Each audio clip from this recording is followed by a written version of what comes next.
ஈரோடு நித்யா சமையலில் இன்றைக்கி அருமையான மல்லி சாதம் பார்க்கலாம். இதுக்கு நம்ம நாட்டு மல்லி ஒரு கட்டு சின்ன கட்டு எடுத்துக்கிறோம். இதுக்கப்புறம் இதுக்கு ஒரு மசாலா ரெடி பண்ண போகிறோம். நம்ம எல்லாத்தையும் பொடி போடாமல் அரைச்சி தான் யூஸ் பண்ண போகிறோம். மிளகு கொஞ்சம் போட்டுக்கோங்க, ஜீரகம் போட்டுக்கோங்க, வரமிளகாய் ஒரு 4 போட்டுக்கோங்க,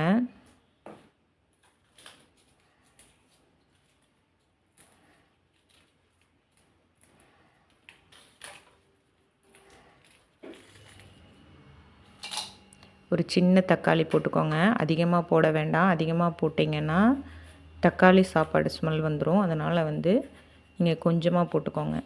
சின்ன தக்காளியாக போட்டிங்கன்னா போதுமானது. அது டேஸ்ட்டுக்காக மட்டும்தான் நம்ம அந்த தக்காளி யூஸ் பண்ணுறோம். இதை ஃபைன் பேஸ்ட்டாக அரைச்சிருங்க. அதுக்கப்புறம் நம்ம மல்லித்தலையை க்ளீன் பண்ண போகிறோம். இதில் அந்த வேரை அறுத்து எடுத்துருங்க.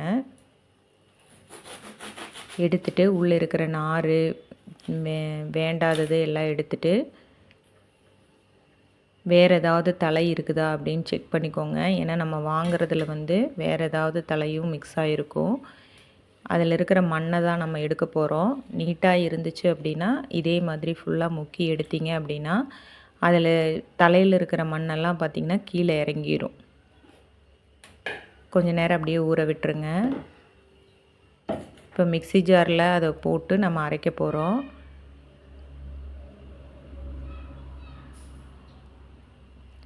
வேறு ஏதாவது தலை இருந்தாலும் அதை எடுத்துட்டு நல்லா ப்ரெஷ் பண்ணி தண்ணி இல்லாமல் சேர்த்தி மிக்ஸி ஜாரில் சேர்த்திக்கோங்க. நீங்கள் இதில் தண்ணியில் கடைசியில் பார்த்தீங்கன்னாவே தெரியும், நிறையா மண் இருக்கும்.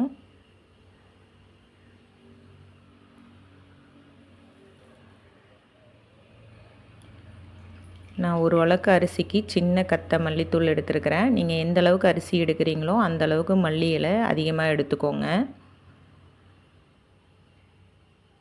நல்லா ஃபைன் பேஸ்ட்டாக அரைக்கணும் மல்லி இலையை. அப்போனா தான் திப்பி திப்பியாக வராது.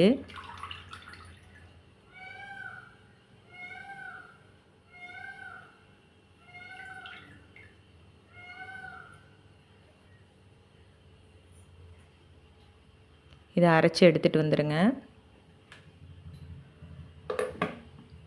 நம்ம குக்கரில் தாளிப்பு பண்ண போகிறோம். அதனால் அடுப்பில் குக்கரை வச்சு எண்ணெய் ஊற்றிக்கோங்க.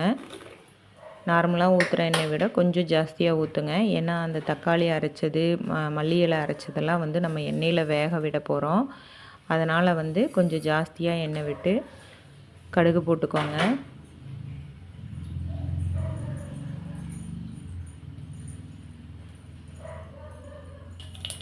கடுகு நல்லா பொரிஞ்சிட்டும்.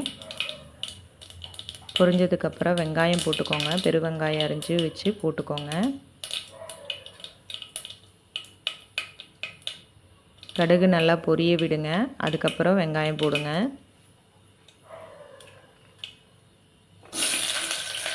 வெங்காயம் நல்லா வணங்கட்டும்.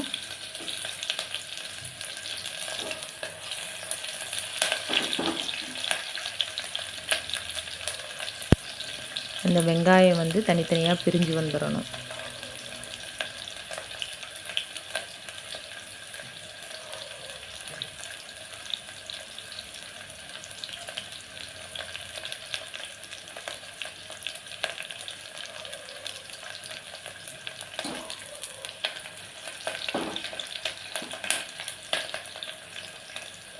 இப்போ ஜீரகம், மிளகு, மிளகாய், தக்காளி இதெல்லாம் அரைச்சி வச்சுருக்குறோம் இல்லையா, அந்த பேஸ்ட்டு போட்டுக்கோங்க.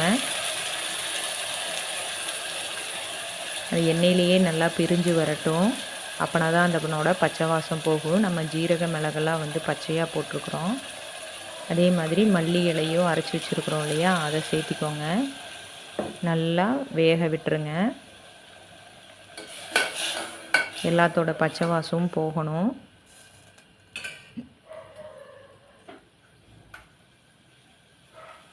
உப்பு சேர்த்திக்கோங்க.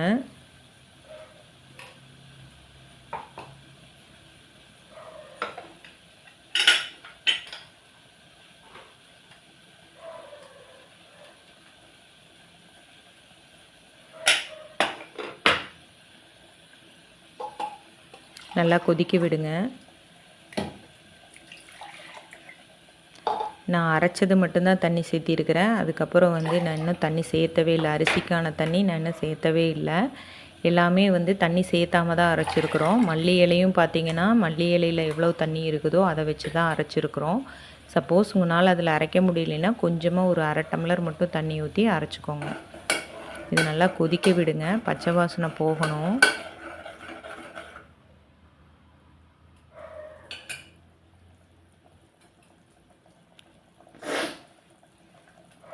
இதில் முந்திரி ஆட் பண்ணிக்கிறனால ஆட் பண்ணிக்கோங்க. நெய்யில் வதக்கி வச்சு முந்திரி ஆட் பண்ணிக்கோங்க. இன்னும் நல்லா டேஸ்ட்டாக இருக்கும்.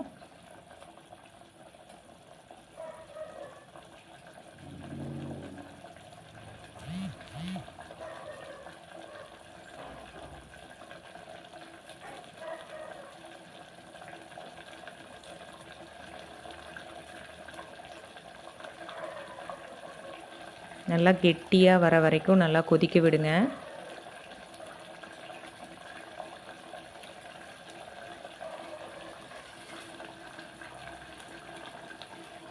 அதுக்கப்புறம் அரிசி போடுங்க.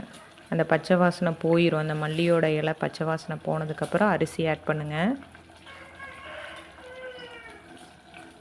நார்மலாக ஊற்றுற தண்ணிக்கு இல்லாமல் கொஞ்சம் கம்மியாக ஊற்றுங்க. ஏன்னா நம்மளுக்கு இதுலேயே நல்லா கிரேவி மாதிரி வந்துடுச்சு.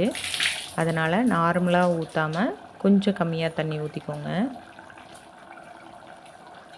நீங்கள் இந்த அரைக்கிறதுக்கெல்லாம் எவ்வளோ தண்ணி யூஸ் பண்ணிங்களோ அதை வந்து குறைச்சிக்கோங்க.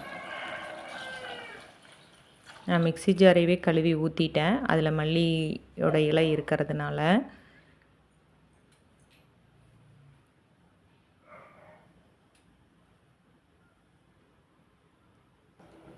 நல்லா கொதிக்க விட்டுருங்க. க்ளோஸ் பண்ணாதீங்க. கொதிக்க விட்டு அதுக்கப்புறம் க்ளோஸ் பண்ணி விசில் விடுங்க. இந்த ஸ்டேஜில் உப்பு பார்த்துக்கோங்க கரெக்டாக இருக்கான்ட்டு.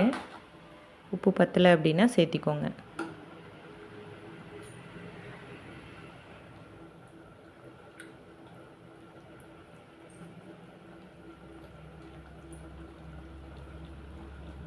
ஒரு டைமுக்கு 2 டைம் குடிச்சு பாருங்கள். ஏன்னா இது வந்து கொஞ்சம் சப்புன்னு தான் இருக்கும். அதனால் கொஞ்சம் டேஸ்ட்டு பார்த்துட்டு உப்பு போட்டுக்கோங்க.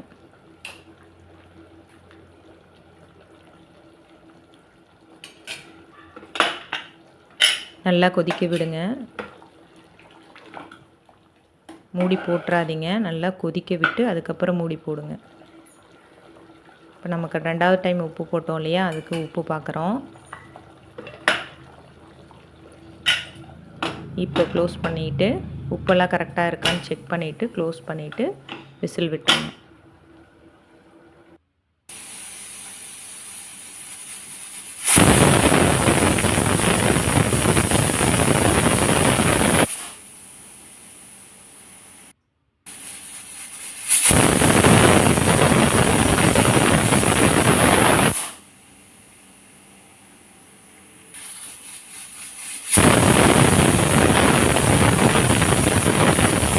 நான் 3 விசில் விட்டுருக்கிறேன். ப்ரெஷர் ரிலீஸ் ஆனோடனே எடுத்திங்கன்னா அருமையான இருக்கும்.